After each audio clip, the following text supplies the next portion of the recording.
नमस्कार, मैं तनु शर्मा। आप देख रहे हैं न्यूज लाइव। विजन डॉक्यूमेंट पर चर्चा में बोले सीएम योगी, विकसित राष्ट्र के लिए विकसित उत्तर प्रदेश जरूरी। यूपी विधानसभा में विभाजन 2047 डॉक्यूमेंट पर लगातार 24 घंटे चली चर्चा का जवाब देते हुए मुख्यमंत्री योगी आदित्यनाथ ने कहा कि विकसित उत्तर प्रदेश ही विकसित राष्ट्र के सपने को साकार कर सकता है।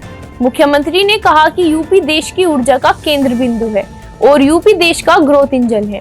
यूपी के विकास से ही देश की तरक्की हुई है। सीएम योगी ने कहा कि 2017 के बाद डबल इंजन की सरकार ने राज्य में कानून का राज स्थापित किया है।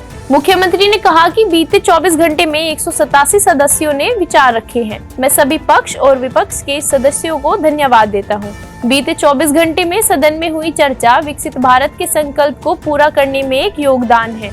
सीएम योगी ने कहा कि देश में खुशहाली हो, तरक्की हो और प्रदेश का हर नागरिक इसका हिस्सा हो, यही हमारा उद्देश्य है। सीएम योगी ने सपा पर तंज कसते हुए कहा कि ये लोग पीडीए की बात करते हैं, जिसका मतलब है परिवार डेवलपमेंट अथॉरिटी।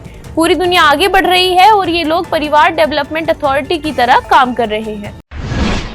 यूपी के हर जिले में खुलेगा इंजीनियरिंग कॉलेज, फीस के बोझ से शिक्षा से वंचित नहीं होंगे विद्यार्थी। उत्तर प्रदेश सरकार राज्य के युवाओं को बेहतर तकनीकी शिक्षा देने की दिशा में बड़ा कदम उठा रही है।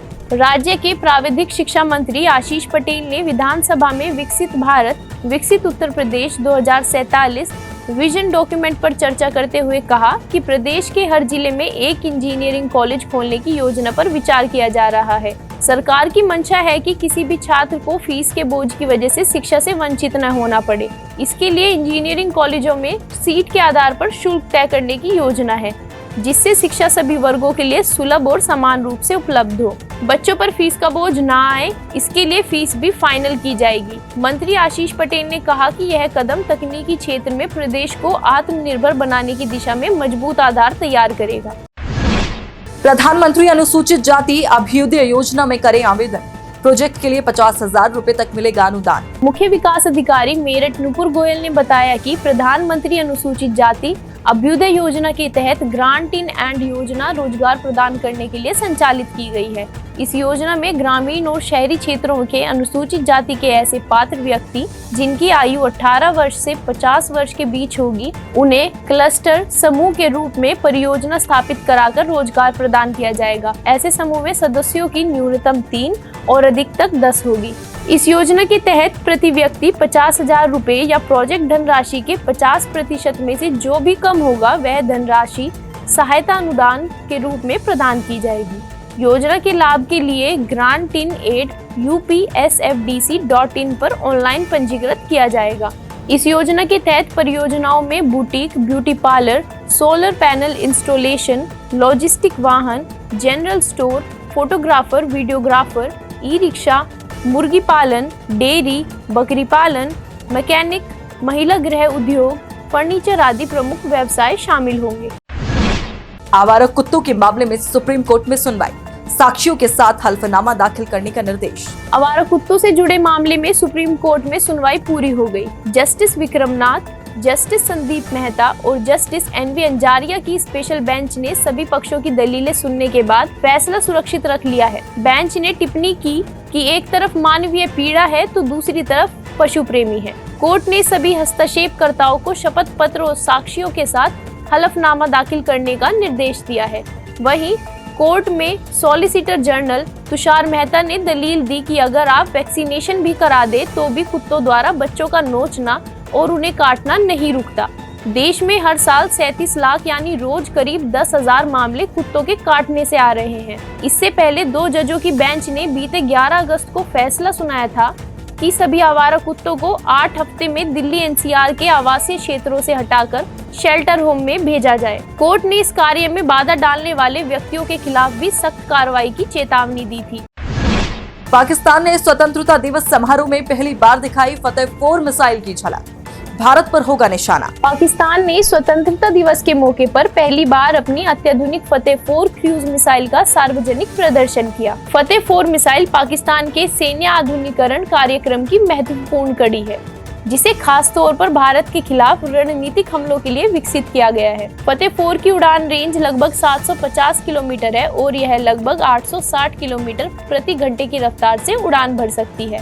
इस मिसाइल की सटीकता बहुत उच्च श्रेणी की है, जिसमें गलती की संभावना महज 5 मीटर तक सीमित है। फतेह 4 मिसाइल जमीन से लगभग 50 मीटर की ऊंचाई पर उड़ान भरती है, जिससे रडार सिस्टम इसे ट्रैक नहीं कर पाता। फतेह 4 मिसाइल का इस्तेमाल परमाणु और पारंपरिक युद्धक सामग्री दोनों में किया जा सकता है। शेयर बाजार में तेजी का रुख, सेंसेक्स और निफ्टी दोनों में उछाल। घरेलू शेयर बाजार में आज तेजी का रुख रहा। इस दौरान सेंसेक्स 150 अंकों की बढ़त के साथ 80,700 के लेवल पर कारोबार करता नजर आया, तो निफ्टी में भी 40 अंक का उछाल दर्ज किया गया। इसके साथ ही निफ्टी 24,650 अंक के लेवल पर पहुंच गया। कारोबार के दौरान सेंसेक्स के 30 शेयरों में से 18 में तेजी रही, जबकि 12 में गिरावट आई। इसी तरह निफ्टी के 50 शेयरों में से 32 में तेजी और 18 में गिरावट दर्ज की गई। दूसरी ओर एशियाई शेयर बाजारों में जापान का निक्केई 1.27% नीचे आकर 42,727 पर पहुंच गया। इस बीच कोरिया का कॉस्पी 0.16% गिरावट के बाद 3,219 पर कारोबार करता रहा। वहीं हांगकांग का हैंग सेंग इंडेक्स 0.05% गिरा और 25,600 के लेवल पर आ गया, जबकि चीन का शंघाई कंपोजिट 0.34% चढ़कर 3,695 पर पहुंच गया। घरेलू सर्राफा बाजार में गिरावट, सोने और चांदी की कीमत में आई कमी। India Boolean and jewellers association की वेबसाइट के अनुसार 24 कैरेट सोने की कीमत घटकर 99,971 रुपए प्रति 10 ग्राम पर आ गई। इसी तरह 995 शुद्धता के सोने का भाव घटकर 99,571 रुपए प्रति 10 ग्राम पर आ गया। वहीं 999 शुद्धता की चांदी की कीमत घटकर 1,15,100 रुपए प्रति किलोग्राम हो गई। दूसरी ओर देश के कुछ सराफा बाजारों में 24 कैरेट सोने का भाव 1,01,490 रुपए प्रति 10 ग्राम दर्ज किया गया। इसी तरह चांदी की कीमत 1,14,900 रुपए प्रति किलोग्राम रिकॉर्ड की गई। आज के लिए बस इतना ही। कल फिर मिलेंगे देश दुनिया की नई जानकारियों के साथ। तब तक के लिए देखते रहिए और सब्सक्राइब कीजिए IIMT मीडिया।